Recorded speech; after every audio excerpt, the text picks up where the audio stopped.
YSG here with another quick how-to video for Warhammer Total War. Today I'll be showing the best possible turn 1 for the Vampire Counts campaign. Start up by selecting Castle Drakenhof and building a Tarnished Goldshaft. Then, while Castle Drakenhof is selected, recruit a Vampire Lord.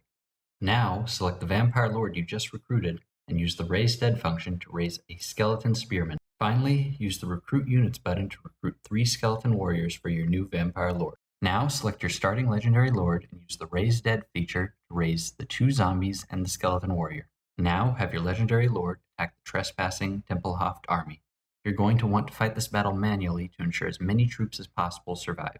For this first battle, it's possible to bait out all the enemy lord's troops without the enemy lord engaging. To do this, inch your troops close to the enemy army until their units start to engage one by one. During the fight, use your lord's magic to heal as many of your units engaged as possible. Clicking twice on the Invocation of Nehek spell while you have at least 11 winds of magic will allow you to cast a very powerful heal that can cover the majority of your army. There's a 50% chance when you're casting the larger heal it will damage your lord. Always make sure that your lord's within the area of the heal. When the enemy's army is destroyed, use whatever elite troops you have remaining to destroy the enemy lord. Try not to engage with zombies or skeletons because they are ineffective against the vampire lord. By the time you finish this first battle, your army should still be close to full health. Now you're going to want to select Murder Captives that gives an army-wide leadership buff for the upcoming battle. Now that you've won your first battle, your general should have a level.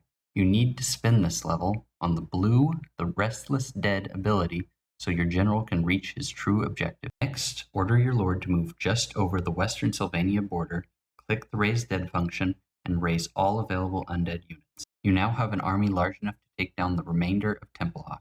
Order your general to attack the fleeing lord.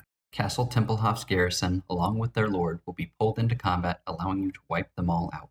You're going to definitely need to fight this battle manually. The enemy army in this battle will always spawn on your side of the battlefield through the reinforcement mechanic. When they enter the battlefield, they will try to make it back to their original starting position before they fight you. This will allow you to let the majority of their army pass by and attack them in the rear. Since you also know the direction they'll be moving, you could try to cut them off like I did.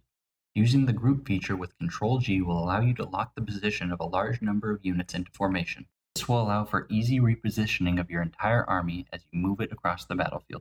When you're outnumbered, use your zombie units to tie up their front lines. Use elite units and your lord's healing to bolster your front line so it doesn't crumble. Zombies are very good at being an expendable meat wall that will tie up your enemy long enough for you to flank them. After your front line's completely engaged, start moving your skeletons around to flank. As long as your lord is casting his heals on the front line, it should hold out long enough for you to get a full encirclement of the enemy army. There are many other ways to win this battle, so being the tactical geniuses you are, I'm sure you can figure out something. Another good way is to wait till most of their army passes by yours, and then attack them in the rear as they try to get back to their starting position. Once Tempelhof loses this battle, they'll have no remaining armies left on the map. At this point, it's probably a good idea to select Dominate Captives to replenish some of the losses you've suffered on the battlefield. From here, order your lord to attack and siege the now defenseless Castle Tempelhof. As long as the castle is under siege, Tempelhof will not try to recruit any new units or produce any new generals. You are now free to take any of Tempelhof's settlements you wish. This was YSG. If you like this video, and you want to see more guides like this, I don't know, a best turn 1 for every single race, or maybe a continuation of this one where I do the best turn 2 for the Vampire Counts, leave a like, a comment saying what you want in the future, and subscribe if you would. Thanks everyone. Goodbye.